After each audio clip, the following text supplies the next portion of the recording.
Good morning, it's Wednesday the 7th of February here in London. This is the Bloomberg Daybreak Europe podcast. I'm Caroline Hepker. And I'm Stephen Carroll. Coming up today, shares in New York Community Bank slumped to their lowest since 1997 after its credit rating is cut to junk by Moody's. Meanwhile, Janet Yellen says that commercial property loans are a worry, but regulators are on it. And don't call it soccer. We look at why more and more American investors are taking over English football clubs. Let's start with a roundup of our top stories.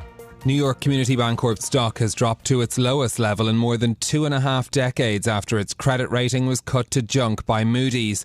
The roughly 60% decline in the regional bank's shares comes less than a week after NYCB said it was slashing payouts and stockpiling reserves to cover troubled loans tied to commercial property.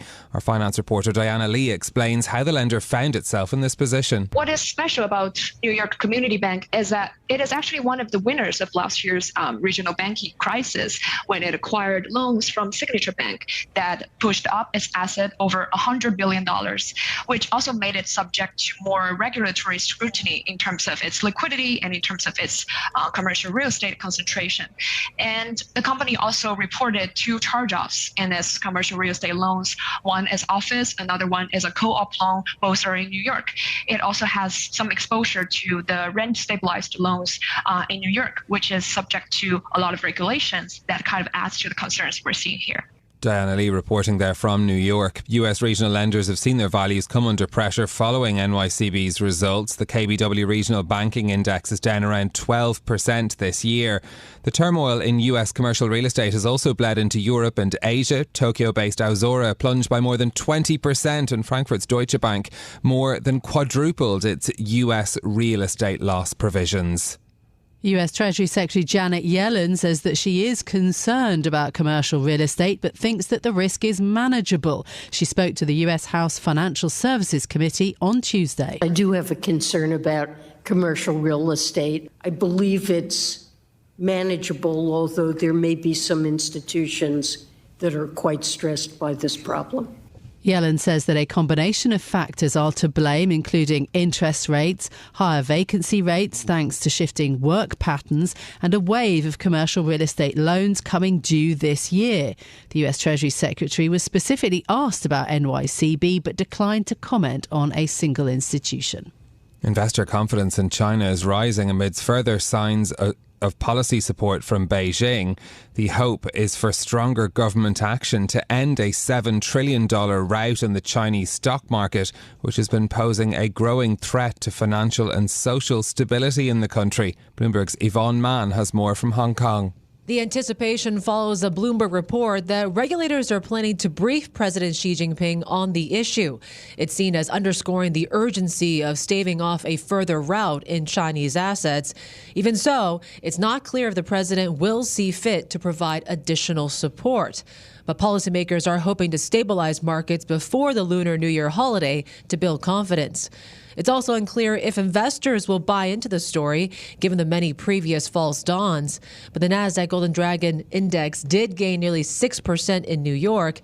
In Hong Kong, I'm Yvonne Mann, Bloomberg Radio. The US House of Representatives has failed to pass a funding package for Israel amidst a wider political battle over spending for Ukraine and US border policies. President Biden threatened to veto the $17.6 billion bill because it didn't include money for Ukraine, causing most Democrats to oppose it. Other Democrats criticised the measure for not mentioning Palestinian aid, while some Republicans complained that its price was not offset by cuts elsewhere. The news comes as Joe Biden says that legislation on border controls is being sabotaged by Donald Trump. The result of all this hard work is a bipartisan agreement that represents the most fair, humane reforms in our immigration system in a long time, and the toughest set of reforms to secure the border ever. Now, all indications are this bill won't even move forward to the Senate floor. Why?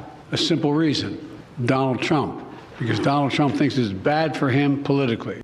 President Joe Biden speaking there. This week's vote was an attempt by the House Speaker Mike Johnson to curtail a deepening Senate standoff over the combined Israel, Ukraine and border policy bill. Here in the UK, politicians are calling on the Bank of England to rethink quantitative easing asset sales, warning of the cost to taxpayers. MPs on the Treasury Select Committee say the central bank has taken a leap in the dark with the policy. The criticism comes after calls from economists for the BOE to reconsider the speed at which it's selling assets and realising losses that the Treasury has to cover with taxpayer money. The bank estimates the losses in the years ahead could total £200 billion. In response, the Bank of England says it will consider the findings carefully. UK households should start to feel better off during 2024. That's according to new data from the National Institute of Economic and Social Research, NISA. Bloomberg's Tiwa Adebayo has the details. The worst of the cost of living crisis could be over. The think tank NISA says inflation will fall to 1.2% by June and living standards will rise by an average of 1.5% over the next 2 years. But not everyone will feel the benefits equally. The research predicts things will get worse for the poorest households, who will fail to see real incomes return to pre-pandemic levels until 2027. With the forecasts come a warning for the government that without a significant boost to public spending, the UK will still fall victim to sluggish economic growth. In London, Tiwa Adebayo, Bloomberg Radio. Now, in a moment, we're going to get more on the challenges facing the New York Community Bank. This as US regional banks are under more pressure now, plus also why more American investors are being drawn to English football. But first, another story that caught our eye this morning. The UK's soaring rents making buying a home a better option once more. This hasn't really been the case for the past few years, but Capital Economics says that that's all going to change for the next 5. Yeah, no, there was only really a brief period where renting was better off, and that's because mortgage rates were going up by so much. And as people were refixing their mortgages, they're finding they were paying an awful lot more than they had been before. But because the trajectory for rents has been upward and accelerating upward in the past 18 months or so, the balance has now tipped back to where you are worse off as a renter than as a home buyer. So there was only really this sort of, one could call it a honeymoon period. I don't think anyone who rents would call it that. But there was only a brief period where it was weighed in favour of renters because the increases were lower than what people were paying on their mortgages. But things are back to their unpleasant normal. Yeah, and the unpleasantness is also the fact that so many landlords are trying to get out of the renting business, and that the fundamental issues in the UK housing, economics is always sort of supply-demand imbalance. So anyway, really nice, interesting story though to track Capital Economics. We've written it up on the Bloomberg terminal. Well, let's get more now on that story around New York Community Bank. Bloomberg Kriti Gupta is with us to talk us through the downgrade, what that means for US regional banks. Kriti, let's start with what actually Moody's said about the state of New York Community Bank. Yeah, well, they said that they are having some concerns around the governance risk, which is pretty interesting. They're specifically targeting the management here and saying that there's second and third lines of defense that they really think creates fortitude within a community bank. Things of risk audit, for example. Those are the concerns that they have. Now, they did say that they're not looking at liquidity just yet, but it is something that they're going to be monitoring going in the days and months ahead, simply on this idea that this is not potentially the last downgrade from Moody's. They could actually create a little bit more pressure on it as well. Okay, well, investors have voted with their feet in quite a big way. How has the bank responded to this? Well, the bank has really talked about ensuring that liquidity. They're saying a lot of the junk rating from Moody's, isn't going to affect some of their kind of lines of financing and lines of credit that they are trying to get at the moment. But that being said, there is a big difference between arranging for lines of credit and actually being able to get them and being able to recover from this. Remember, this is a story that is so idiosyncratic for a lot of people. People don't really know that New York Community Bancorp is their biggest chunk is rent regulated kind of real estate. So basically what that means is a landlord in New York City where property prices are already extremely high, demand is already kind of insatiable, can't charge as much, and they can't increase rents as much as you would in a traditional market. It's just simply capped for affordability issues. What that does done in a rising interest rate environment is create basically losses that you have to take because you can't get that return. That's the concern. And so far, the commentary around it has been that this is a New York Community Bancorp specific issue. The question is, how do you get out of it when interest rates are likely to remain high for a while? And well, On that note, I mean, Janet Yellen was talking about this in Washington yesterday, saying that she's concerned, but it's manageable. How is the rest of the sector dealing with issues around this? Well, it is still being viewed as idiosyncratic, and this is not a kind of Silicon Valley Bank 2.0 that I think a lot of people had initially thought it would be, simply because if you actually look at some of the liquidity portfolios and the metric that you do, I'm going to get a little nerdy here, bear with me. Our Herman Chan over at Bloomberg Intelligence did the math on this. If you look at the metric here of how much liabilities you have and how many uninsured deposits you have, the rate comes out at about 30%. So that's your risk portfolio, basically. But he said if you look at that in line with some of the other banks as well, everyone kind of has that metric. So liquidity, even though they're trying to get it for this very idiosyncratic issue, it's not a panic moment just yet. Yeah, but I suppose it's still a shock in an industry, that is being closely watched, obviously. Yeah. But it's kind of a known risk, though, isn't it? Which it seemed to be what Yellen was pointing to. Yeah. What happens next then, do you think? What are we going to be watching out for? Well, we're going to be watching for the ripple effects. Look, I think there was a bigger expectation that the Silicon Valley Bank story would have a bigger repercussions. And it did for a hot second, but you didn't actually see, for example, a GFC 2.0. You didn't see a bigger crisis. And if you actually look at the way that this issue is coming about, it's not necessarily in the products themselves, it's in the actual fundamental real estate. And that's what Janet Yellen said as well. This is a different story. We're talking about demand. We're talking about work from home. It's not the same as flaws in the product itself, which is what 2008, for example, was. Okay, Kriti Gupta, thanks so much for talking us through the latest on that story. Now, Carlisle United is the latest football team in England and Wales to be taken over by American investors. It's hardly a big name. It is currently placed last in England's third tier. But the takeover by the Piatek family demonstrates American investors' big appetite for English football.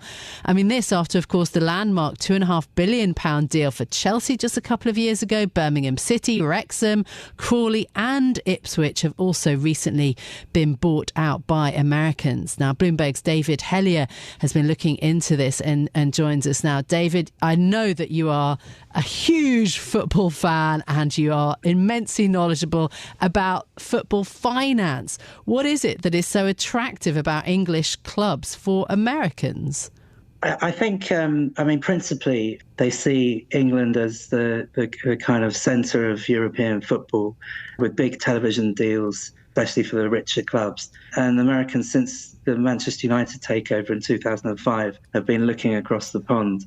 But more recently, what I think the Carlisle takeover illustrates is that, more recently, the Americans have been going lower down into the leagues.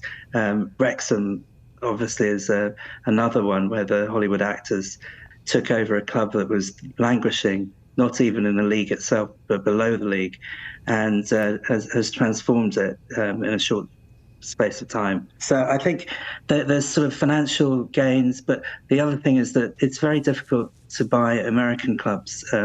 They're much more expensive. They rarely go on the market. There's much more competition for them. So I think Americans have looked overseas to Europe generally to find investments. What sort of obstacles do American investors find when they are trying to buy up clubs in Europe? I think fewer obstacles in England than in the rest of Europe. England, you've got the language, being the same. Principally, it's also a much freer market. Spanish clubs are quite hard to take over. There are a lot of American investments in Italy. In Germany, it's very difficult because the German football system is run differently. So it's run with the interests of fans in mind.